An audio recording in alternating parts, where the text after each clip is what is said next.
I don't do win lose. If we have some loser, then I'm out. Everybody needs to win. So we need a win, win, win, win, win. How many permutations of winning can we get? And so everybody that comes into my world is going to be a winner if they associate.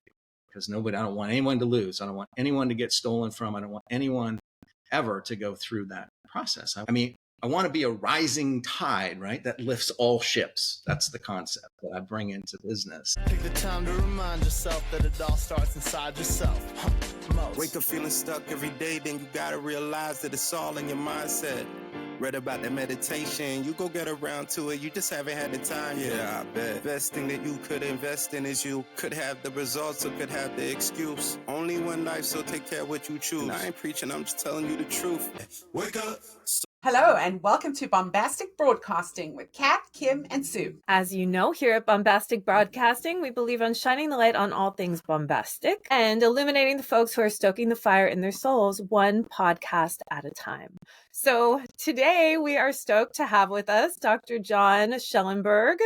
And I'll tell you, in reading John's biography, or his bio, I don't know if it's a full biography, but your bio got me so excited to talk to you today, and also feeling a little lazy about myself. So let me go in and tell you a little bit about Dr. John Schellenberg. So he's a chiropractor, among other things. He's a seeker, a healer, a guide, entrepreneur, speaker, aspiring author, software designer, as if, to balance things out, and a master of multiple modalities of healing. Level 2 NET practitioner, certified body talk practitioner, certified magnetic mind coach, and even a doctor of divinity.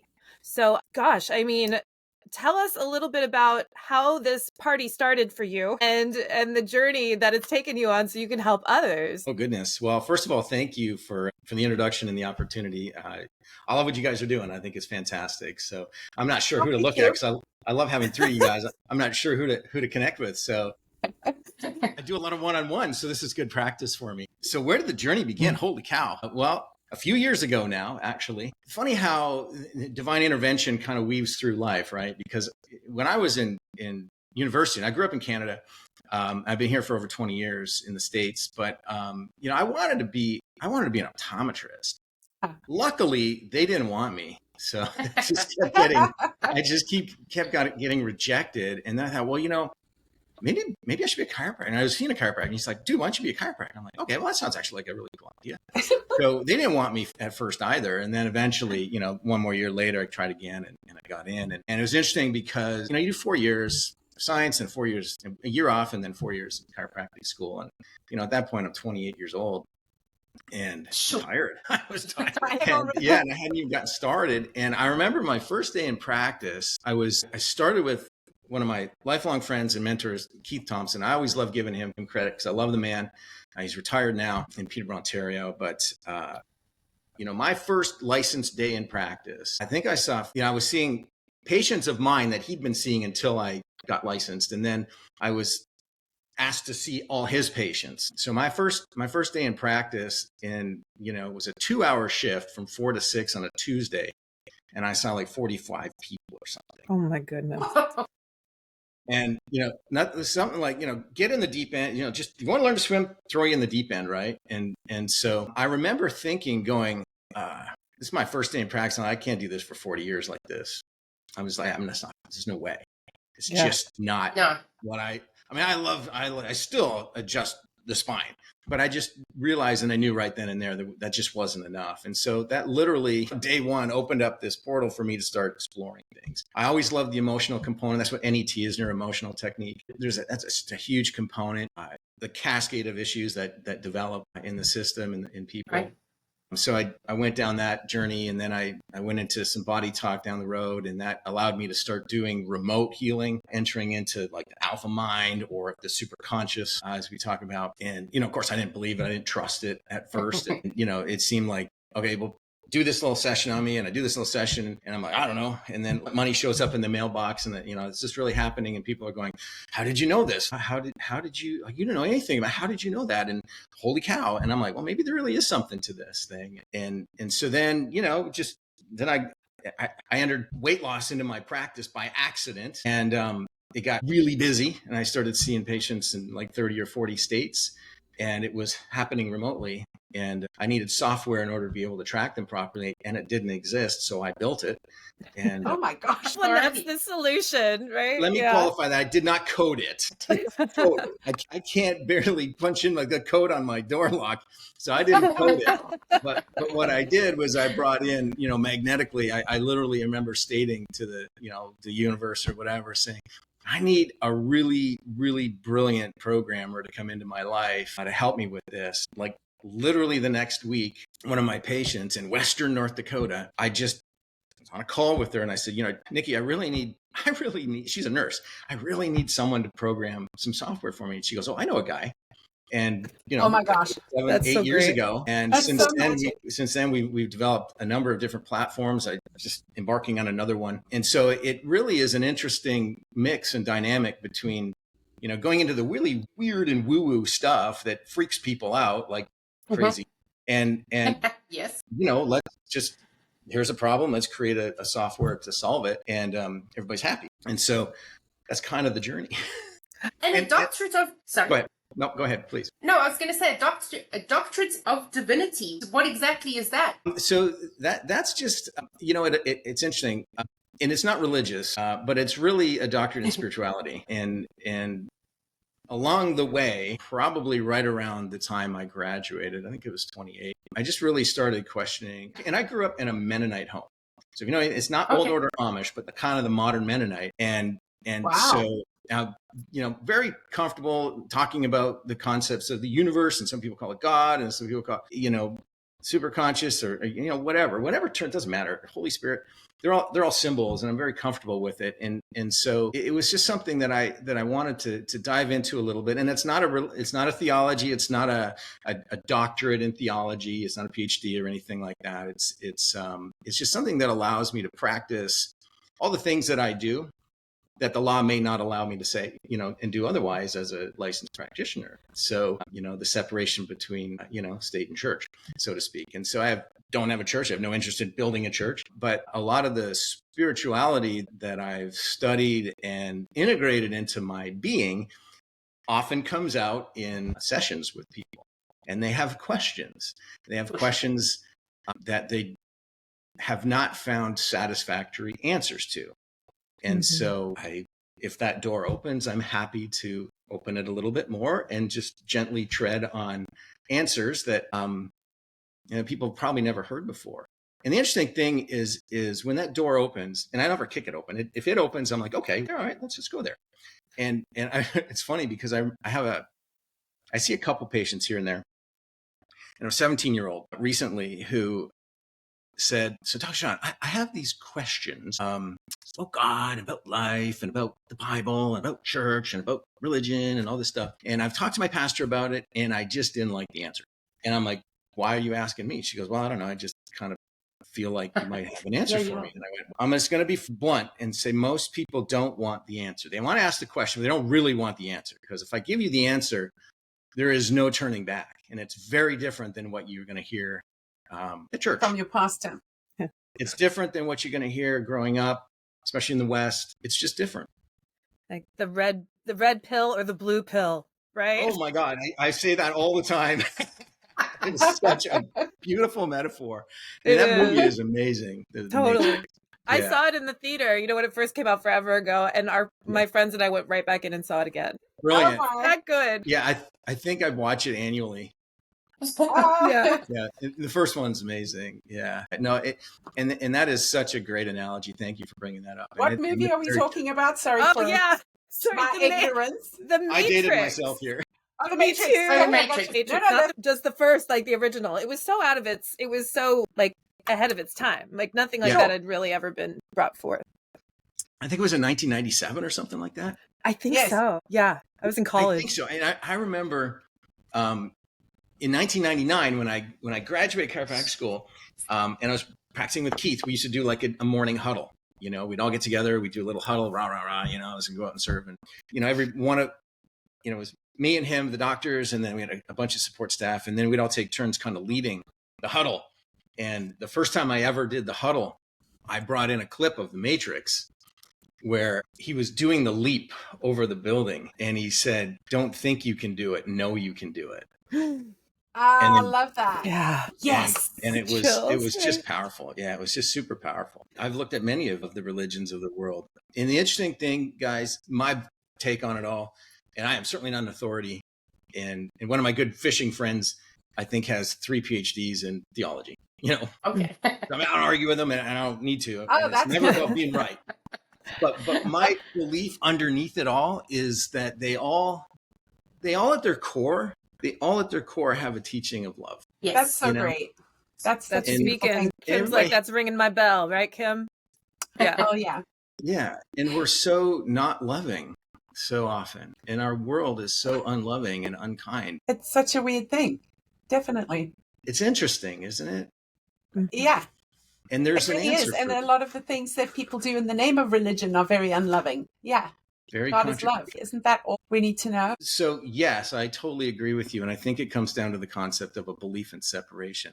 But what I was going to say is, to Kim's point, that's really, I think, where that questioning in me started, was the contradictions I saw growing up, and, from the pulpit and, from the Sunday school teachers and so forth, saying one thing on Sunday and then at the baseball games on Wednesday night, seeing a different sort of experience or Vision. illustration. And no one's perfect. And I get it, but I just kept seeing it glaringly, instead of saying, you know what, this is what we're all trying to learn. And sometimes we slip and sometimes we mess up. And I did that. And I'm going to take responsibility for it. And really having, I think if there's a thought system of filtering these things through without judgment, you're going to come through on the other side with peace. And there is a system that I kind of came. One of the things I do is I can take a lot of stuff and I can filter it down into a little droplet. And that's kind of the process that I've taught people on a practical level, because there's nothing worse to me. I mean, there's that old saying, right? Knowledge and $5 will get you a cup of coffee. Well, not anymore. It's $6, right? All right. It's all Plus $5.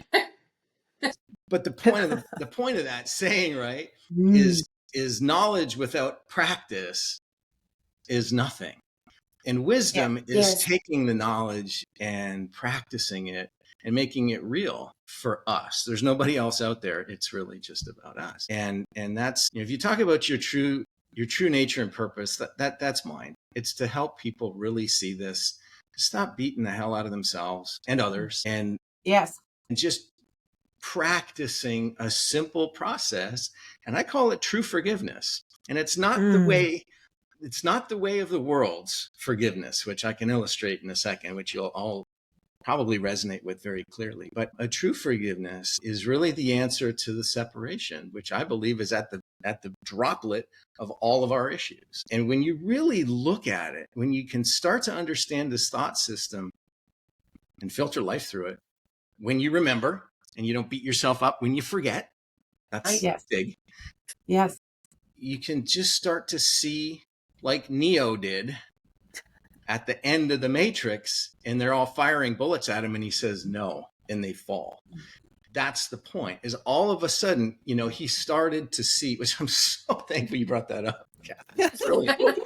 Brilliant. I love it. It's brilliant, because at that point, what did he do? He saw the Matrix. He saw it for what it is, which is exactly this process, is when you stop for a second and you see what's going on in the world outside and the world inside, which is our little circle, right?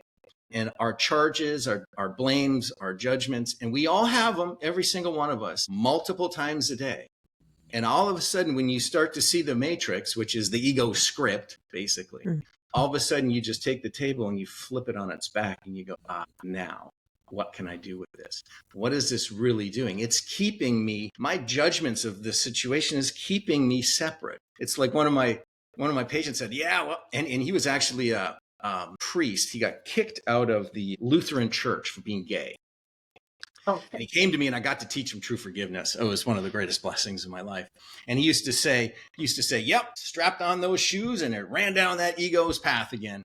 And he got to admit it. And I go, this is perfect, because now we can stop. First of all, we're, like my wife was on, awareness, first of all is awareness. Right, and then then acceptance and action. And so, I love that because all of a sudden, he was aware of the fact, and I become aware of the fact that I'm going down that path again. We made that choice, and our only true power is the power of decision, is the power of choice, right? Yes. You guys know what decide means, right? You know the root of that? It's the power of choice, right?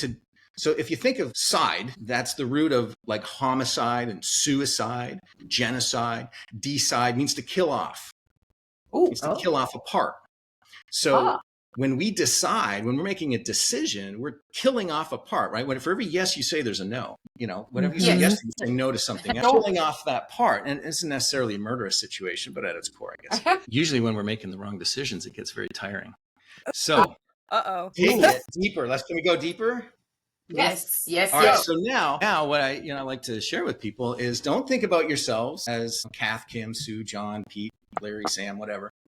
Think of ourselves as a decision maker. We are the decision maker. Have you ever heard the statement, and it's kind of used as a bromide, but, we're all one, we're all connected, right? Yes. Yeah, no, really, that's true. But we all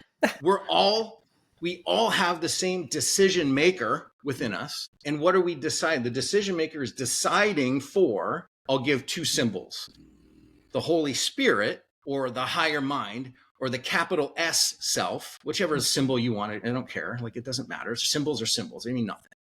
So we're either deciding for the part of the mind that knows it's still one with God, if you want to use that term, versus the small s self or the ego, which is the part of the mind, the one mind, that believes it likes to be and can be separate from all-encompassing oneness. And every single freaking decision we make of every moment of every day reflects that. It's a fragmentary reflection of the decision to believe in the lie that we can be separate from all that is. I love that because I totally struggle with that all the time. I'm going back and forth. And I'm like, when I'm in the I'm separate mode, I'm like, okay, why are we going here? Go back there, because that's where it's really true to the we're all one part of it. Yeah. Can you give us an example? Let me use this one because this one plays out in business, right? And this is practical. So use it every single day. I could literally, I dictate these every day into my AI program here on my phone, and I'm turning it into a book eventually at some point, right? That's the book. I don't know what it's going to be called, but that's something that I've been wanting to do. That'll pop in. So let's everything here in the universe of time and space. And by the way, the mind is not part of time and space. It's outside of time and space, right? When we're doing research here, we think we're doing it on the mind. It's not. It's outside of time and space. This is the construct of time and space. So everything here is duality, right? When you start with oneness, if all there is oneness, then as soon as you have two-ness, oneness disappears, right? If you have peace, your war disappears. Right. Yes. Right. If you have forgiveness, true forgiveness, then your judgments disappear. Yes. So you can apply this. You can apply this to any situation at any time where you've lost that, where we all have lost that pure love and joy of oneness. Yes. And there's a practical way to do it. So you wanted an example. Well, here's an example of deciding for the part of the mind that still knows it's one versus the ego, which likes to be separate, right? So just take the concept of separate self-interests, it's all about me, or common shared interests. So I get to have conversations. So this is how I use it in a software company that I run, that I own and I run. Okay, so here's just a silly, simple, easy little example. So in business, generally speaking, the concept is maximize profits, devour anything and everything else that threatens my ability to make profit. Winners and losers, that's one or the other, right? That's a decision. I'm going to win, you're going to lose. Everything here is duality. Everything here is duality. So in business, how I bring this spirituality, I guess, into, or at least this thought system into my business dealings is I'll have conversations with companies, big CEOs of big companies and have some partnerships with some very, very big. In fact, I have a partnership with the largest credit card processor on the planet. And I told them, I said, look, I don't do win-lose. I don't do win-lose. If we have some loser, then I'm out. everybody needs to win. So we need a win, win, win, win, win. Woohoo. How many permutations of winning can we get? And so everybody that comes into my world is going to be a winner if they associate. Because I don't want anyone to lose. I don't want anyone to get stolen from. I don't want anyone ever to go through that process. I want everyone. I want to be a rising tide, right? That lifts all ships. That's the concept that I bring into business. And Absolutely. in general, my life. And guess what? I slip. And so I really believe that because time is an illusion, you can do this once you learn this simple, and it is simple. I'm not saying it's easy, but it's a simple process. Once you learn this simple process, you can go back and apply true forgiveness to anything in the past that's ever happened, anything that's happened today, anything that you think is going to happen in the future, and forgive it. And what's the purpose of that? So you feel better. And it isn't forgiving anyone else. Okay, now watch. Now here's the world's version of forgiveness. All right, you were late for our meeting. And because I'm so holy, and I'm going to forgive you for putting me off. How does that feel? Right. That feels terrible. Yeah. It's like I'm an animal, right? And it's a projection onto you. You are the reason why my life is a mess, is what I'm saying. Yeah. Yeah. Right? And how many times a day do we do it? Yes. How many times a day do we do it? All the time. A million. Yes. All of us. Million. Okay. Right. And so the process is to go, okay, well, it's your fault. So one of the things I like to do is to have people just pay attention to blame. Yeah. Just pay attention. Yes. Like, don't judge it. Like, listen to it. Listen. You can hear it on the news. All kinds of stuff nowadays. Oh, yeah. Politics. Yes, you Yes. can. Politics. You can listen to it at church. You can listen to it on sitcoms. You can hear it at your dinner table. You can hear it on your phone conversations, in your text messages, in your email. We can all come up like a gazillion examples of this. And the point is you can't probably do forgiveness all day long. But when you remember, it's a good idea. And so in this funny little example, right? What are the judgments? This is fun. Let's play a game. Yeah. Yeah. Let's say I'm the jerk and I'm projecting it onto you, right? Because you messed up my life by 10 minutes and now I'm going to be late for this, or I'm going to miss out on that, or, I got myself all worked up, and I'm all stressed, and it's your fault because you were 10 minutes late. Yeah. The trajectory of your perfect day is now effed. Oh yeah. It went right to heck. Right? Yeah. Exactly. Perfect. And so all I'm feeling in that discord within me is actually my guilt. Whoa. It's my guilt because remember, I'm not John. I'm the decision maker. Oh, right. I'm the decision maker. First point, right? I'm the decision maker. So I have a decision to make. Am I going to be angry? Well, no, I can't wait 10 minutes. We need to start because I got this and this and this to do or whatever. Or can I respond in a loving way and say, I totally understand that. No worries. It's all cool. Right? Which I took the first one, right? And I was a jerk. You were a jerk. Remember. I will read back what I said. I said, You were great. Such a familiar one too, like especially in business, like business people, they see that as like a insult on their person, which sounds very ego-based too, and like the structure. And sometimes it's just like it couldn't be helped, but still they hold you to like that integrity and that accountability and all these like great words that are used in a weaponized way. Exactly. And so the point is if you go back, and I'll teach you the process just with a simple little example here, right? Is you go back, if you know it, when you notice that you're disgruntled by something, and I wasn't, I'm like, cool. It doesn't matter. Okay. But in the example, If you were, you didn't show it. Yesterday was a different example with my wife. Totally. I was a jerk. No. Honestly. And so, yeah. So, I got to do my work on that. So I do my forgiveness work on it. And so, what was it? It was an interruption in my perfect life. Okay. So let's just say it like that. So that's the judgment. And I'm saying you interrupted my perfect life or my perfect plan. And it's your fault that I'm upset. And the process is remembering it. You're the decision maker. And that example comes like this, right back to the decision maker. It's a self-accusation to the decision maker that believes it separated from God. It believes that it interrupted God's perfect world by separating, right? Because if there's two-ness, separation, oneness was eliminated. That's a decision that killed off God. Well, and in Ooh, every wow. single moment of every single day, that is what's being reflected to us in every I single did not see situation. it going there. If you Wow. take, It's the if you looking in the take, mirror.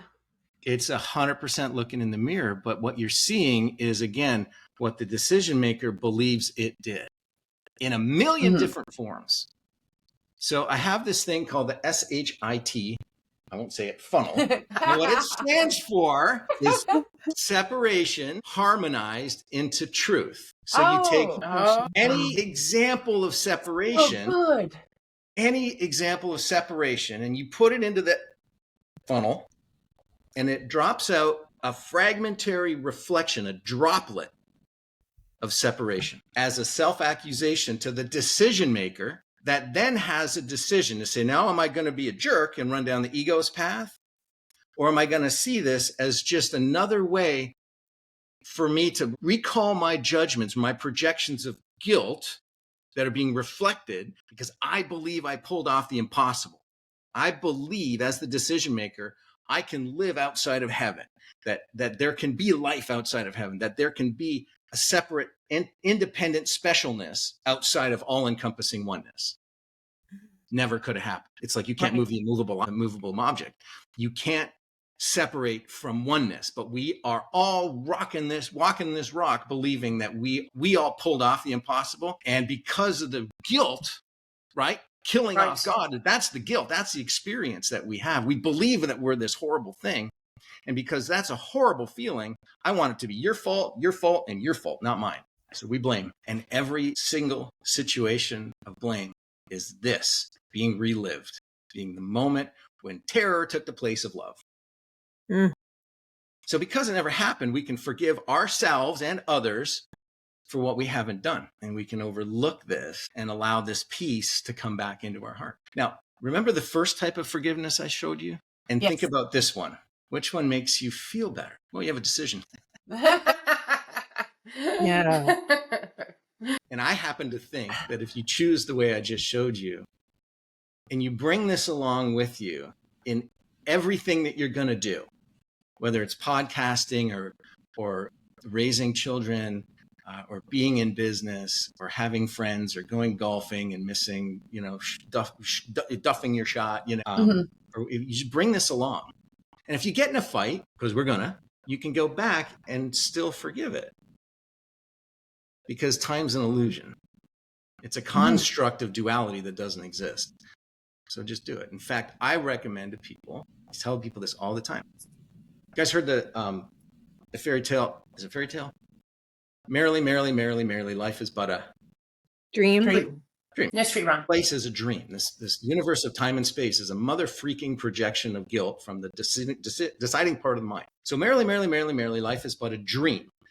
So we have daytime dreams, like right now, or nighttime dreams. So my recommendation, I've done this for years when I figured this out in this form. When I go to bed at night, I go and I scan through my day and go, what needs to be forgiven? Good practice. Using true forgiveness, and I do it. And then I go to sleep like a baby, and I wake up a few hours later, generally really refreshed, not always, usually. And if I remember any of my nighttime dreams, I do forgiveness to them too. And in that way, we're sandwiching our nighttime dreams and our daytime dreams with truth, true forgiveness. Wow. And when you do that, the illusion is that, life's going to be great, and I'm going to make more money, and I'm going to have more friends, and I'm going to have more love in my life, and I'm going to have a nice car, and I'm going to be able to, charter airplanes. And that's necessarily true. But what is true is that you feel better, and you have a thought system that makes, to me, the most sense of any I've ever discovered to filter everything in life through. And at the end of any situation, you can have peace in your mind. And my friends, a peaceful mind is no small gift. No. So that's my story, and I'm sticking to it. Yeah. Priceless. Right? So the separation is all the conflict any conflict we have, anytime we don't feel anything other than the peace and the love of God within us and pure joy. And it happens all the time. It happens all the time. So the truth is first of all, being aware of that. Oh my God, I must have strapped on my shoes again and went down the wrong path. And you do this all in your mind, right? It's all silent. You just pop it in that funnel and go, okay, so I know this is going to create a droplet of separation. And then the truth is taking it, seeing it for what it is, a self-accusation to the decision maker that believes it took the wrong road and then takes a different road. It's a choose once again process. I wrote my thesis on this, my Doctor of Divinity thesis on that. It's called Choose Once Again. And guys, like, imagine this. This is a perfect example. So I took food to my daughter last night at the dance. There's a competition dance show that they're at. And she's not dancing it this year. She was in the company last year. Now she's in college, but her friends are still there. So she was there watching, and I took her some food. And she didn't want to drive, so she went with a friend. And I said, I don't blame you, because every time I came out of there, I make a wrong turn. I get on the wrong bridge after a U-turn, like almost every time, even with the GPS. Like I sense of direction is not one of my strengths. Really, like I used to always joke, I get lost in my backyard cutting grass. I go to the bathroom at a restaurant, I come out and I go, where do I sit? Like, where was I sitting? It's not one of my strengths. But here's the perfect thing, right? So I drop her off last night, or I dropped the food off last night, and I go out, and what do?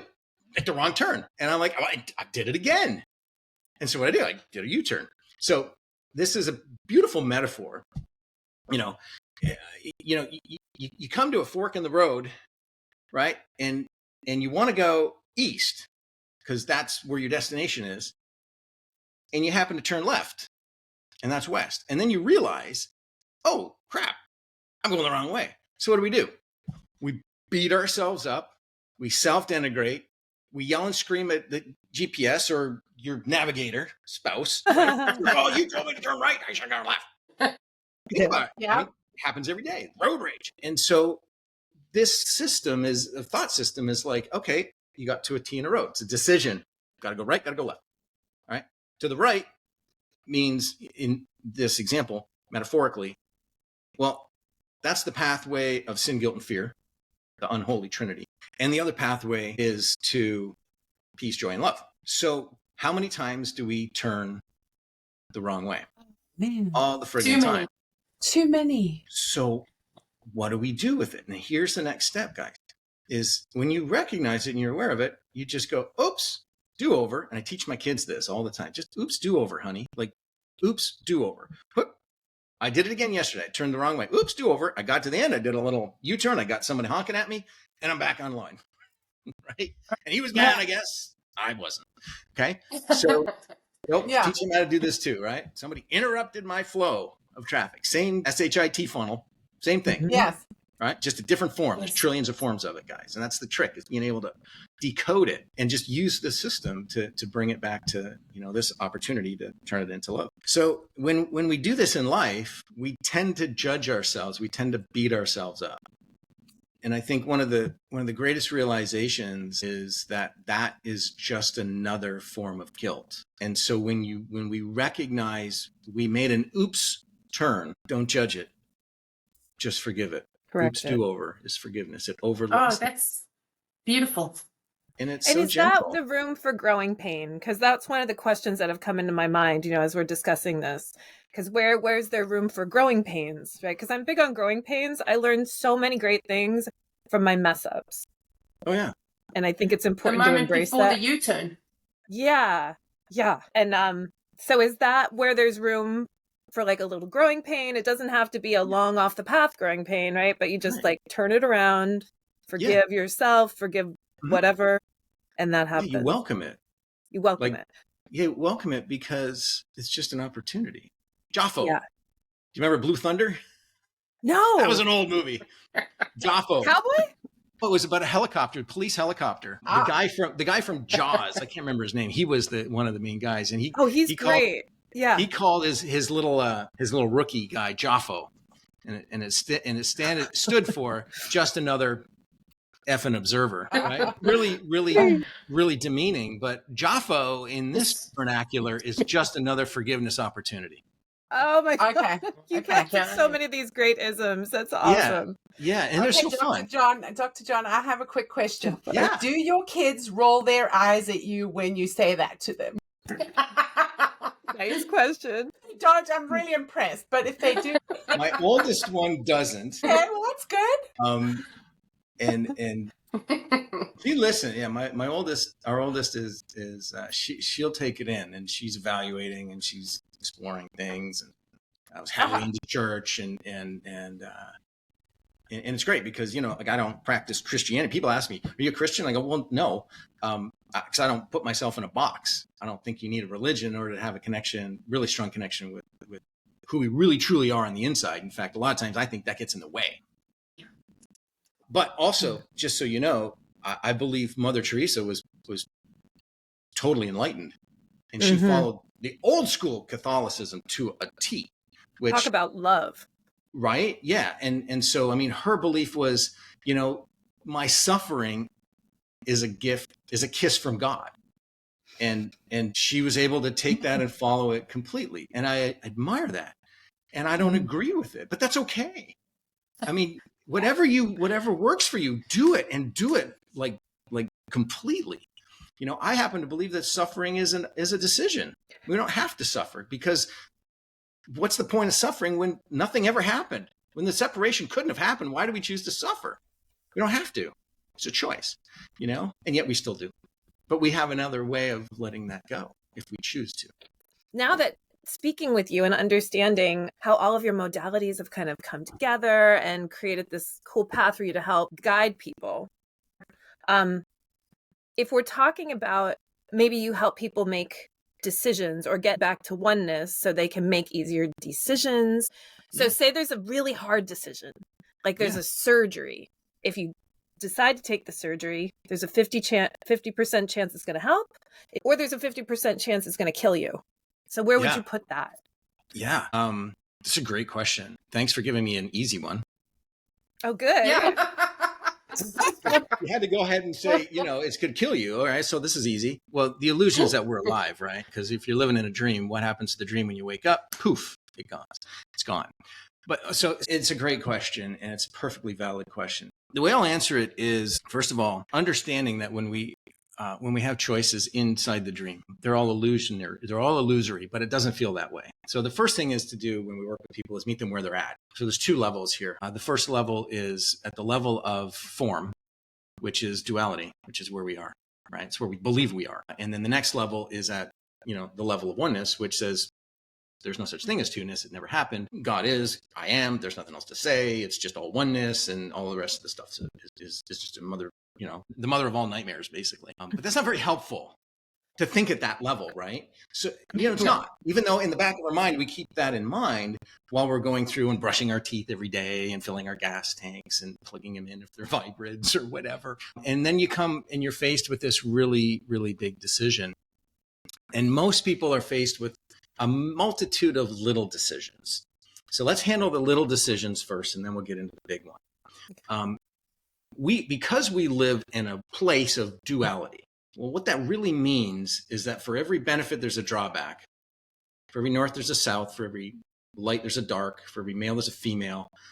Even though some choose to identify differently, there's two-ness, right? It's duality. And so the law of charge parity inside this place says that for every positive, there's a negative. And there has to be conservation of charge.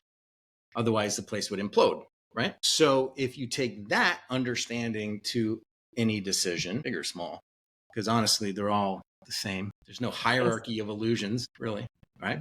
Oh. Illusions and illusions, no hierarchy. Cancer is the same as a hangnail when you really get it.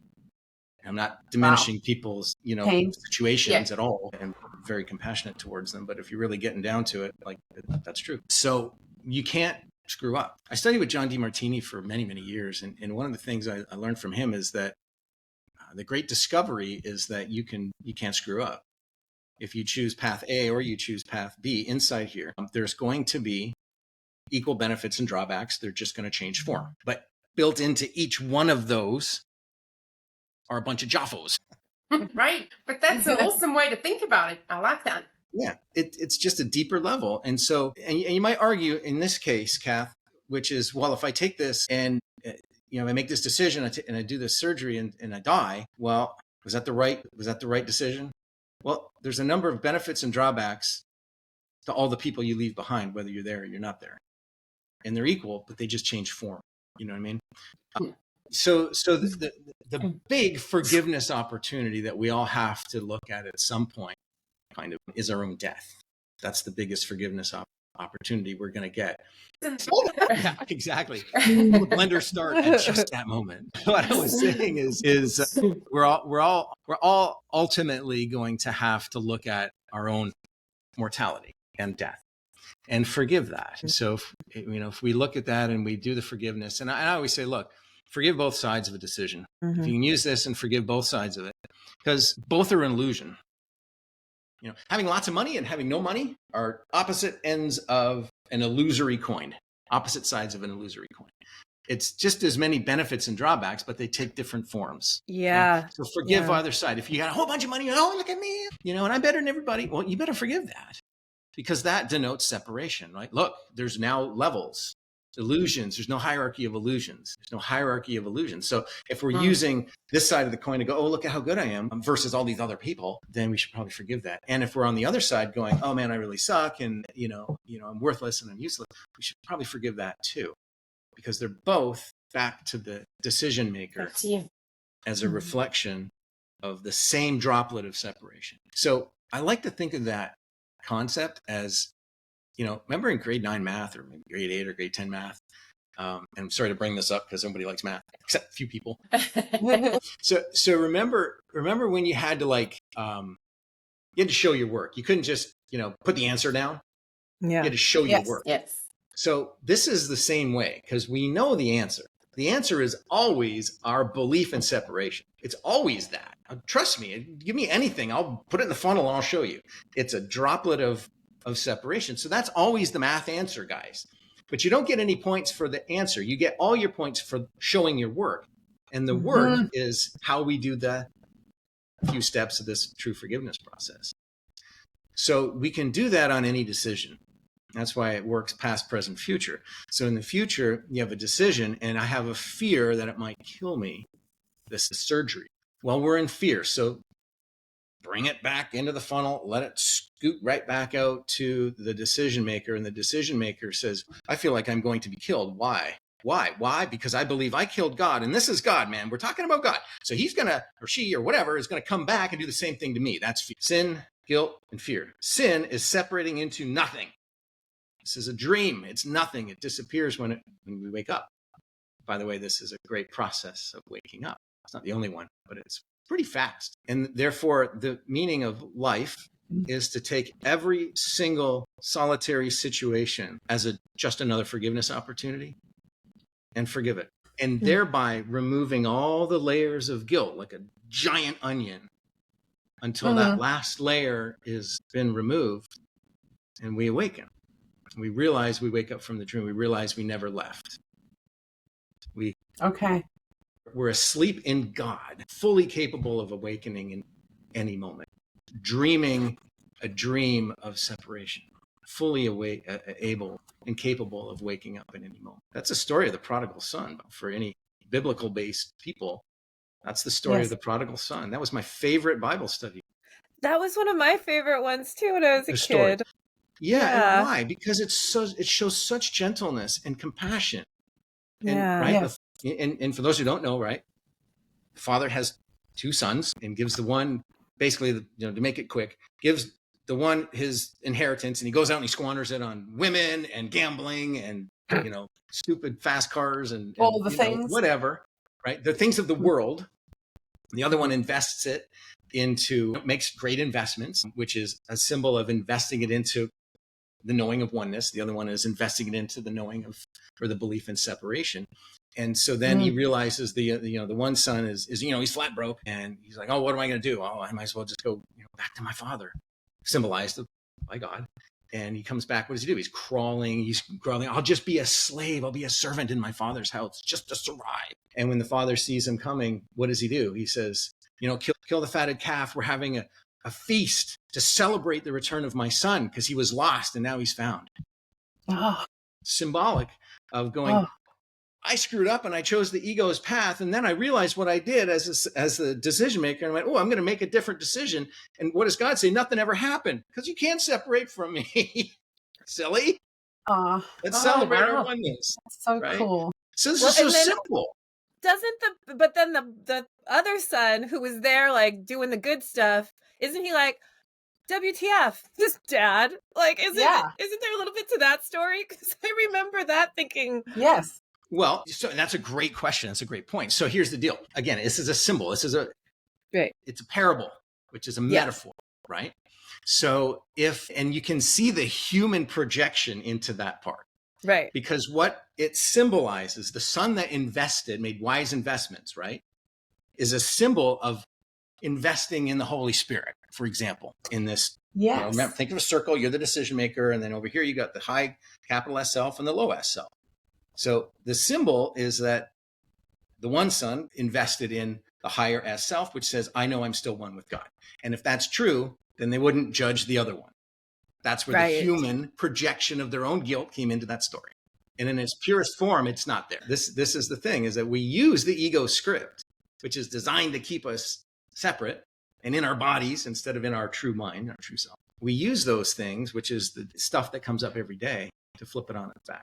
So if you think about this place and all of our experiences collectively, this place is an answer to the question, what if I could live outside of God? Well, then you'd have ups and downs, because in God, it's just one.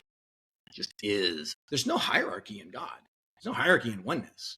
There's no levels. It just is. And that's the hardest thing for people to grasp. The way of peace. But it's more like a love. Loving. It's just love. Yeah. So in this place, this universe of time and space, which is the symptom, by the way, truth isn't out there. Like they said in the X-Files, it's in here. Truth isn't out there. It's in here. You can research everything. It's great. Go ahead, do it. Brings forgiveness along with you, right? The truth is in here, right? So everything here in duality literally doesn't exist. So therefore, the Holy Spirit is the answer to the ego. The pathway is forgiveness, which is an answer to judgment. And when all the guilt is released, it all disappears into oneness from where it came, which is hard to grasp. That's why people don't really, this isn't all that popular, because people don't like it. Because I still want to be right, and I want to have my cake, and I want to eat it too. Yes. I want it to be your fault. The funnier it is. The more you see it, the more hilarious this place is. We all take ourselves so damn seriously all the time. Dr. John, I was just going to ask, because I think that where I feel my separation thoughts coming in the most is when I think about or see news headlines of like politics, and then, you know, whichever way you are, whichever side of the fence you are, I'm not like picking sides, but you know, I often feel separation then. And so that when you said what you said earlier about separation, I was thinking, I think that's my main sort of stumbling block. I try to, we're all one. We're all one. Like, I don't know. Do you have any thoughts on that sort of absolutely thing? It's a beautiful point that you raise, Kim, because it's another example of separation, right? Two-ness. Yeah. So you have a Democratic Party and a Republican Party. So what is politics for? Forgiveness. Such a beautiful example of the ego thought system at play, right? And look at all the fraud that they're uncovering, right? And the self-righteous are going, look at you, right? You're self-righteous. And then there's the other people on the other side, the self-righteous, and they're going to get crucified, and it's going to be their fault that we're all broke. And it's just another example. And we think it's big because it's $1 trillion or whatever, right? But it's the same as lying to your husband. Of course, there's 1 trillion examples, but it's the same thing. You know? Yeah. And it's really interesting to me because, you know, when COVID came around, it was so divisive. And I observed it and went, man, this is the strongest example of divisiveness, if that's a word, that I have probably experienced in my life. Yes. And it was very powerful, and it worked very well. And it was the ego script. So here all day long, every day, I'm trying to forgive that, right? And not get too charged up on the, you know, on the shot and you know, having to wear a mask in a restaurant but it's okay when I take it off at the table, but not when I stand up because, I mean, all these things, right? That all the silliness that was propagated. Yeah. And when you break it down, it was just probably just this massive lie, but there's no difference between a massive lie and a white lie. It's a lie. A lie is a lie is a lie. And that's why everything here is just another opportunity to apply a really sound thought system to a totally insane thought system. Yes. So again, we're just decision makers, guys. I mean, if there's one take home, it's observe blame, recognize it without judgment. Where we do it, where others do it, we see it, go to church, listen for blame and use it for forgiveness. That's what it's for. That's the meaning of life. Listen for blame and use it for forgiveness. Yeah. So I can watch you blame you and I can do the forgiveness in my mind. I do this with my patients when I'm doing neuroemotional technique. Neuroemotional technique is a muscle testing technique. Watch, strong, weak. What is that? Duality, right? Mm-hmm. But it's useful to bring us to the next charge within ourselves. And we can still there's little hookups that you do, which are fine, but I take it one step further. And I'm always doing the forgiveness of it within my mind silently. And sometimes they're like, okay, now I want to go deeper. And that is the opening to take them beyond that. Because you don't need anybody to do this. This isn't like anyone can learn how to do it. But it's just like playing the piano. If you want to get good at it, you got to practice, And the neat thing is we have 1 million opportunities every day. 1 million. That's what or more. Millions. Endless. Endless opportunities. Yeah. I'm like, but what about this? But what about this? Like if you were a magic 8-ball, Dr. John, it'd be very cool. Well, I'll teach you how to do it. You already know the answer, Kat. You already know the answer. Anything you're going to ask me, I'm going to give you the same answer. That's why this isn't rocket science. It's the same bloody answer. Yeah. You already know it. You just learn. Listen to this again, later, and you'll already have it. And it's not that hard. But there's a rate, in chemistry, I have a science degree. So in chemistry, they always talked about a rate determining step. There's an enzyme here, and as fast as that enzyme can work is what determines how fast the chemical reactions occur. So the rate determining step. So in this, the rate determining step is how fast we can recognize we messed up in our decision or turned the wrong way. And then the core of it is how first of all, we remember we're this decision maker, and then we flip it back and they go, now, how is this an accusation, a self-accusation that reflects how I believe I separated from God and destroyed oneness for the sake of my individuality? And it's what people don't want to do. You don't want to look at it because that's taking full responsibility. It's hard. It sucks. Oh, yeah. So Dr. John, in the essence of A Rising Tide Lifts All Boats, what can we do to lift your boat? I know your website is drschellenberg.com. That's a mouthful. And yes. Do you have social media too? Yeah, we're getting there. Yes. It's drschellenberg.com. And yeah, we're building all that stuff out. And like I said before, there's two layers. There's two levels. So we have something called a creator community and a healer community. The creator community is using a lot of it's on the level of form. How do we use superconscious to create a life that we love? And some people, that's all they want, and that's cool. And then the next step is, how do we bring this forgiveness piece along with all of the things that we're creating? It doesn't matter what you do. There's no right or wrong. You can do anything you want. And, yes. And the ultimate goal is healing. And the healing is removing the layers of illusory guilt.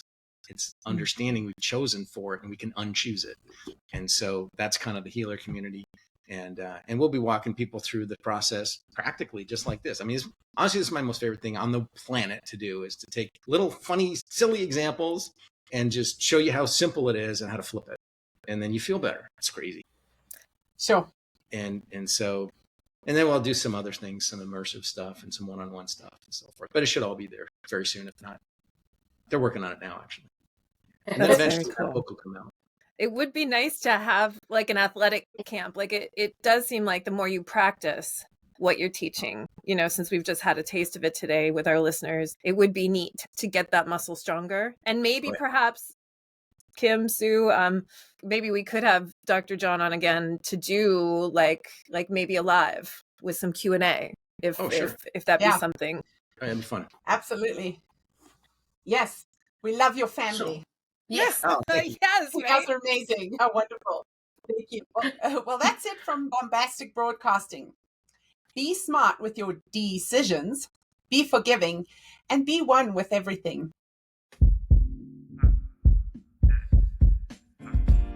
Wake up.